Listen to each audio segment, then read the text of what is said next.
Papa passé. Là, il faut bâtir ça. Ah, n'a pas tiré à l'envers. Il y a ça, vous avez la conviction que la bâtisse. Ah oui, il y a une série de bâtisses. Voilà, nous avons la tika qui m'a donné sur le sous. Mais il y a une autre chose qui va se faire. Alléluia. La somme de la vie est bonne.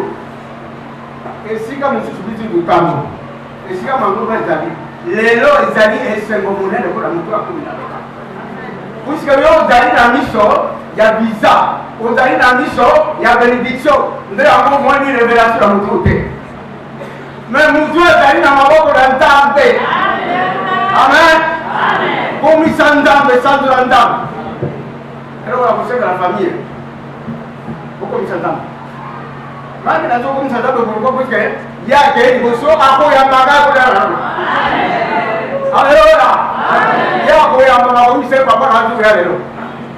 Alors, on a un avion de l'opinion. Alors, on a un aéroport de l'opinion. Maintenant, on sait que la vie. Et on va la famille mon pima.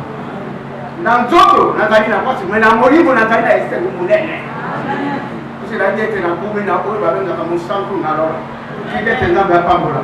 Grâce au gars, on peut oublier qu'à vous l'amener.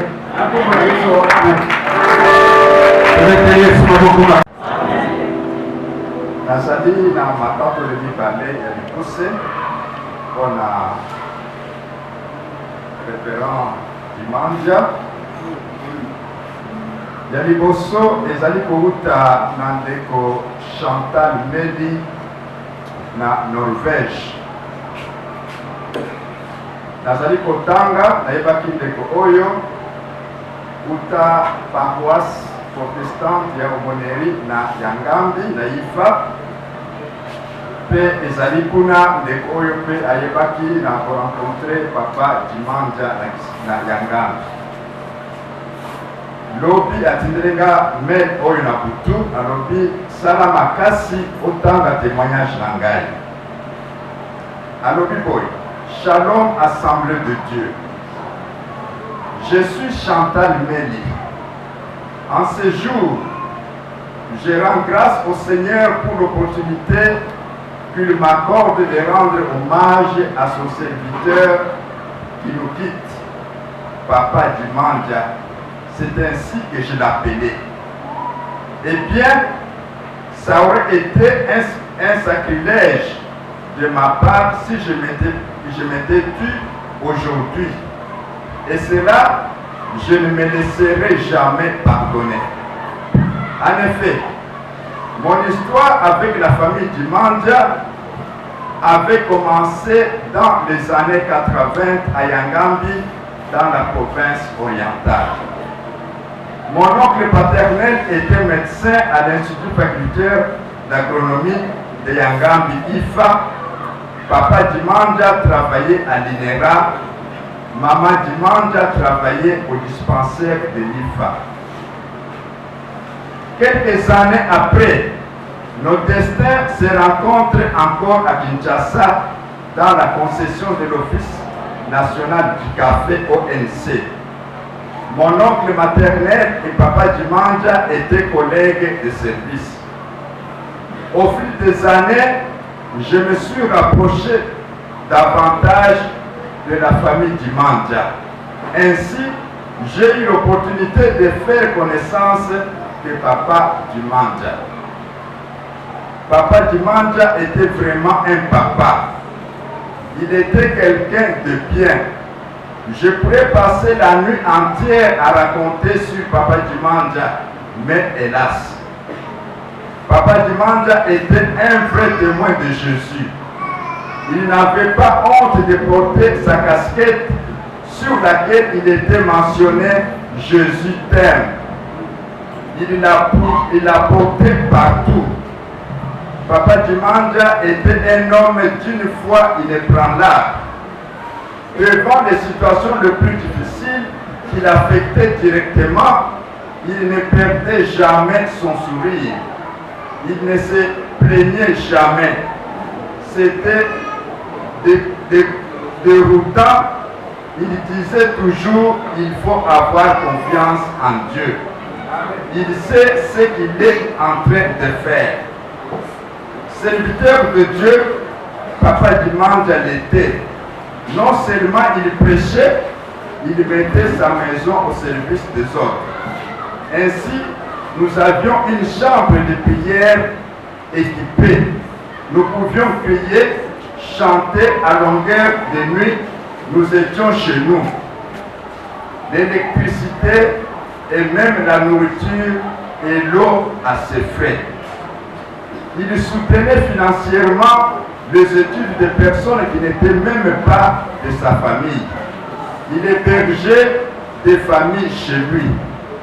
Pour quelqu'un qui venait d'une famille brisée, c'était trop beau de voir maman et papa évoluer ensemble. Germaine et Albert, quand il faisait des reproches à ses enfants, c'était difficile de savoir quand papa était fâché. Son ton était toujours égal. Je me sentais en sécurité chez Papa Dimandja. J'étais l'une de ses enfants. J'avais annoncé à papa que je voyageais pour la Suède 2 mois avant. Les jours de mon voyage, mais avant que j'aille chez lui, il avait envoyé maman me demander l'heure de mon vol, car lui sortait pour ne revenir que le soir. J'irai donc chez Papa Dimandja.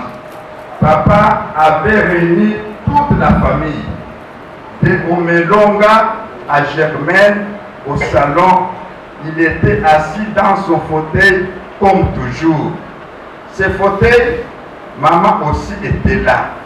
Il voulait donc prier pour moi. Il voulait me bénir avant de sortir. Il l'avait fait. C'était émouvant, d'autant plus que personne d'autre ne l'avait fait pour moi. Je ne savais pas que c'était la dernière fois que je le voyais. Je passerai la nuit entière à rendre hommage à Papa Dimandja, car j'ai des choses à raconter. Mais hélas, je ne saurais terminer sans rendre un vibrant hommage à Maman Dimandja. Ne dit-on pas que derrière tout grand homme, il y a une grande femme? Ça, c'est Maman Dimandja. Je rends hommage à Maman Dimandja pour le travail de qualité qu'il a abattu aux côtés de Papa Dimandja. Par elle, son mari est venu en Christ. Maman a toujours été à côté de papa en toutes circonstances. Je n'ai jamais rencontré un tel couple. J'ai rentré toujours grâce à l'Éternel. De toute ma vie, personne ne m'avait jamais donné ce que vous m'aviez donné, entre autres spirituellement et affectueusement. Je vous en serai toujours reconnaissante. C'est très dur de pleurer un être cher de loin, surtout quand le 17 septembre, quand je parlais avec papa, tout semblait normal. Ma conscience est dans la crainte de Dieu. Un jour, je reverrai Papa Dimandja au ciel. Oui, au ciel, car il serait ailleurs au ciel. J'ai cette ferme assurance. Repose en paix, vaillant héros, qui a combattu le bon combat tout en gardant la foi. Tu vas nous manquer. Affectueusement, Chantal Meli. Le deuxième témoignage est Sali Angaï Moko. Na croisé Papa Dimandja en 85. Nazali étudiant na IFA. Avant dernière année, Papa Dimandja a fait sa cours, il y a gestion des exploitations agricoles. Deuxième session. Et parmi les cours, Nazali dans la deuxième session, où il y a Papa Dimandja. Et de ma vie, la vie des années n'attendait qu'à mingi, j'étais déjà chrétien, na aumônerie, n'attendait qu'à makasi, mais na sali deuxième session. avant qu'il va publier le résultat de la deuxième session, il semble à l'Axinga par résultat de la deuxième session que j'étais encore à journée, il fallait la reprendre. Nakati na ndoto na bandi kolela makasi na bandi kosala mokulu makasi. Na situka ezali pongi. Na tongo na raconter na frère biso moko azali chef de travaux kuna kakomi Mbui. Alobi soki nzambe alakisi yo boye ezali pote yo en tant que chrétien on dit ma résultat osala mokulu te. Et tant que vous voyez publier un résultat, je devrais reprendre l'année avec 59%. Et pour ya papa Dimanja et Salaki. La papa Dimanja, c'est quelqu'un qui était de rigueur. Et vraiment comme ça, solide, à aucun qui peut bouger, ce qu'il avait dit, c'était dit. La reprendre Mboula, alors que c'était pour mon bien.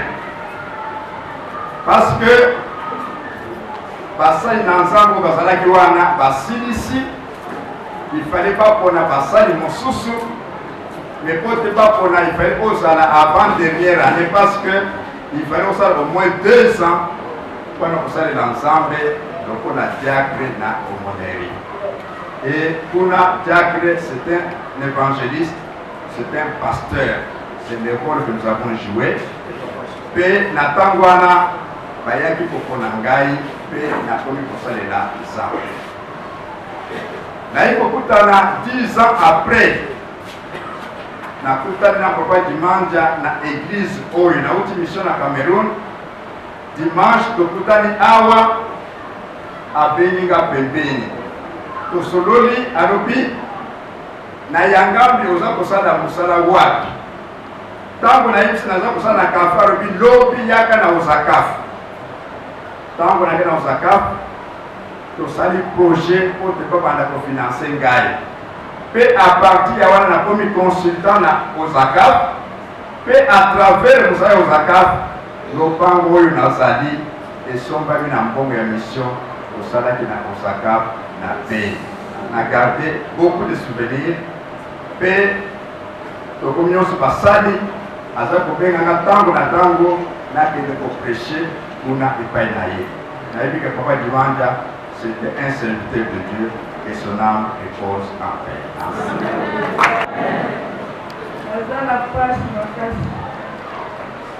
Pe likambo oyo namoni soki nalobi yango te eza malamu te.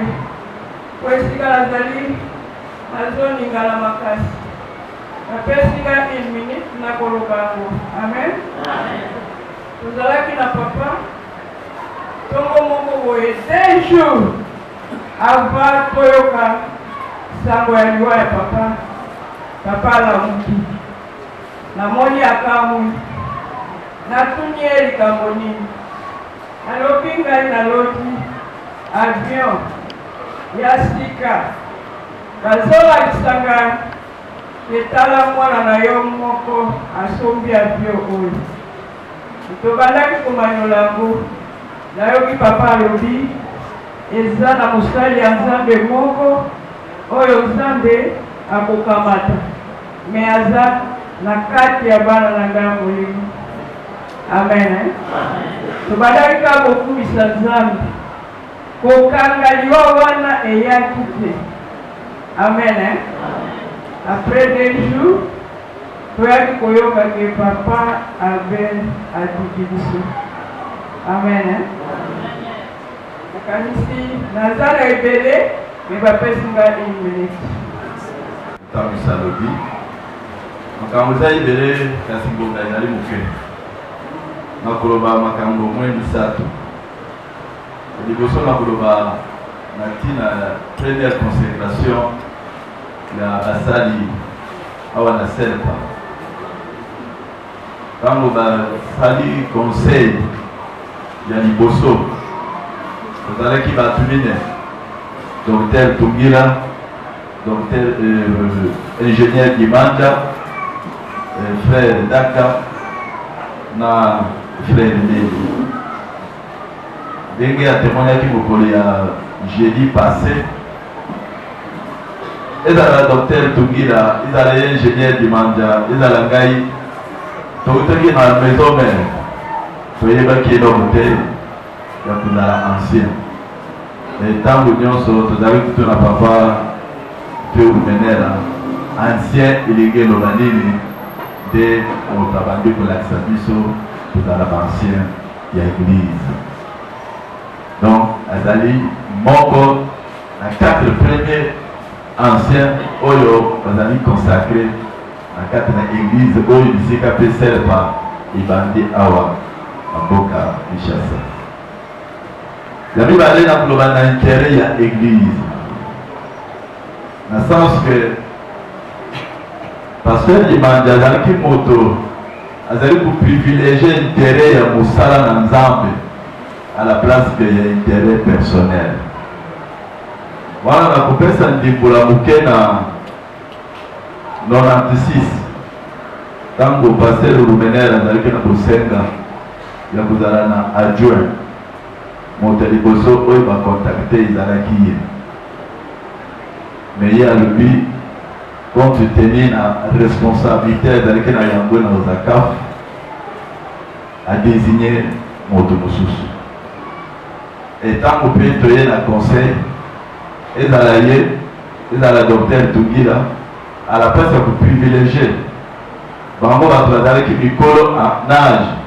Va préférer un gars qui a mis ça dans la semaine à Bango, parce que docteur Tugila a dit que Mokolo na biso, na semaine dimanche, na semaine Gaï, na semaine date. Alors va préférer Gaï, qui a mis ça dans la semaine à Bango, va faire la responsabilité que nous avons pasteur à Dieu.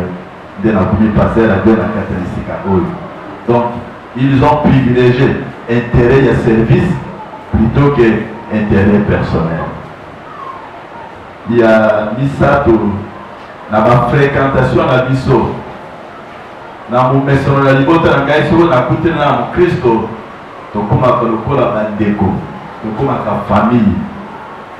Tellement que tu comme la famille, la liberté de Manja, mon frère Banangaï, Azui Kombo, il y a moi si.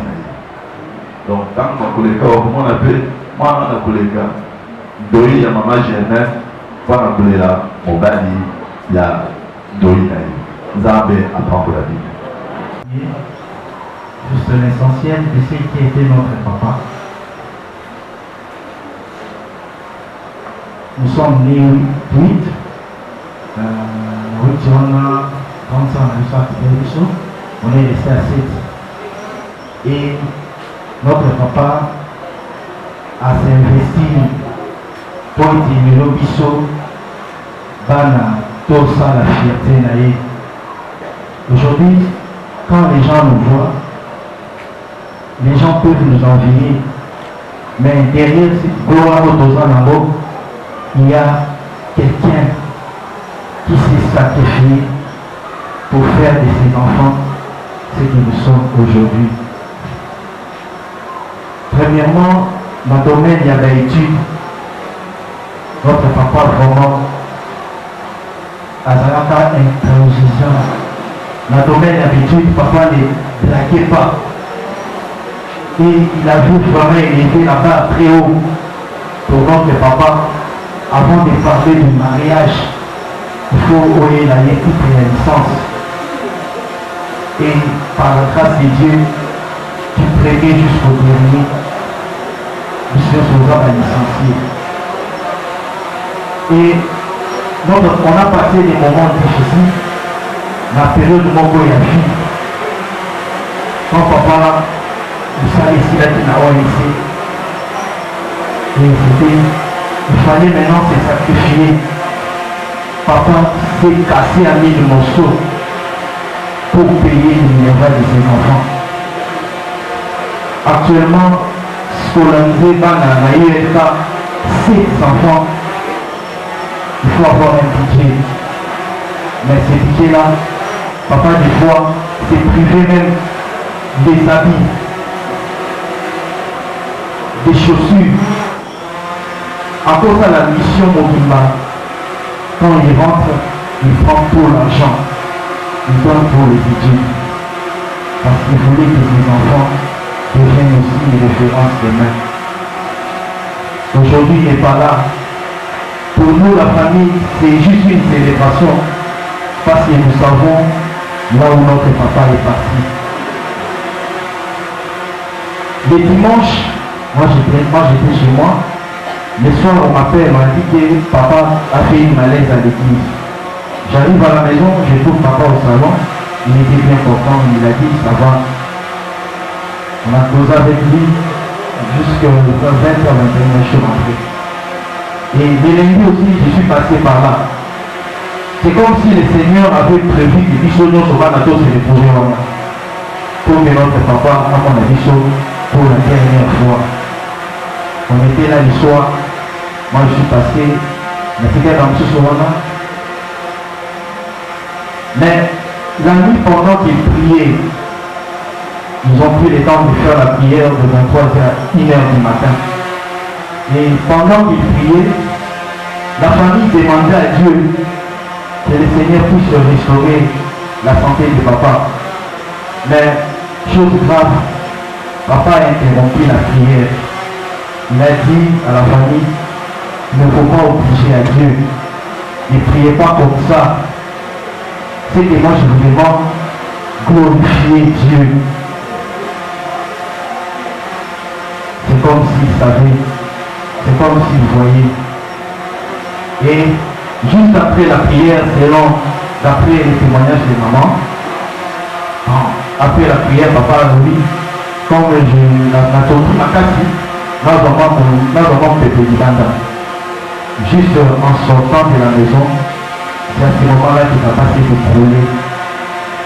Et à Kandimisu, à Zoro, on m'appelle, j'étais au lit, on m'appelle à 1h du matin. Quand la sœur m'a appelé, j'ai demandé à la sœur comment va papa.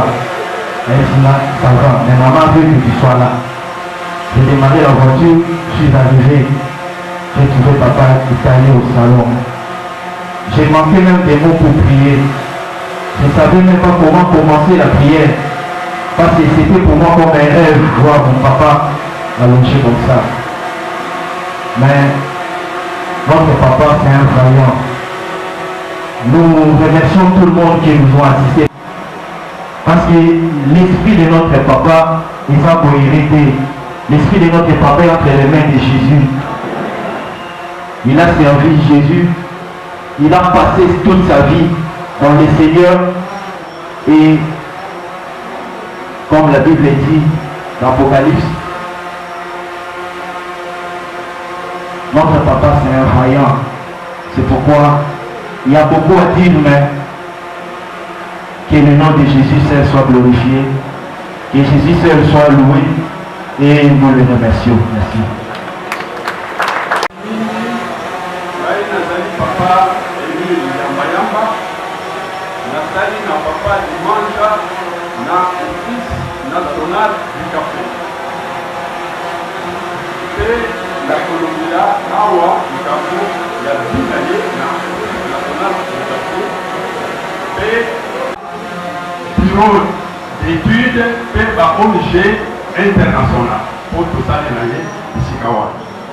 Pessima na Colombia ikambo ya ba retraité po papa Dimanja azali retraité ya office national du café ngai azali tokola président ya association ya ba retraité ya office national du café na bandeli na vie na ye toyebani na papa Dimanja d'abord na bureau d'études 1987 wana ye auti na INERA esika azalaki directeur technique aye epa na biso tosali na ye na bureau d'étude ngai en tant qu'ancien ya office nazali kolakisa ye bamakambo nyonso oyo azali koyeba malamu te nsima tomesani tosali très très bien tolongwe na bureau d'étude toke na direction technique ye azalaki ingénieur master en gros économiste ngai ingénieur technicien agronome.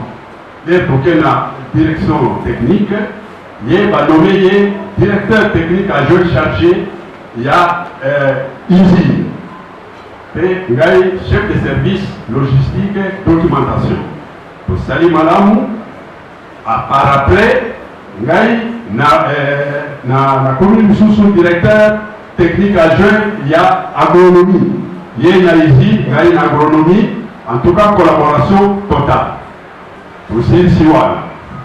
Na niveau, il y a aux ACAP en avant, dans l'étape Moussoussou, et là qu'on a retenu, na papa dimanche, la rigueur. Papa Zaki Moko rigoureux. Sauter à une position, à Zanango sûr, à changer tête. Je m'en vais pour preuve. Dossier Moko, Zaki Makasi, au cas toxique. Et ça les malades, Moko, il y a café. Et ça, le coup, là, moi ici, mais moi ici, les Ouaka, Nicolo, il y a des séries. Au cas toxique, les potes à la carte. Namibeko, il y a office. Ceux qui, au moins, malade, il y a un lot de café. Café, voilà, est commis impropre à la consommation. Et par conséquent, on doit l'incinérer. Dossier. Nazaki, Nayambaki na Patimos, nous allons na Bango dimanche, na culte, mardi, na yoki communiqué, bazalaki na matanga niveau à famille. Tant que si culte, nous avons pima bango bakibaki na tikalaki pour sur na bandeko na chaîne. Na yoki na matoi na nzamba yebisingaki na raconte wana papa kidete.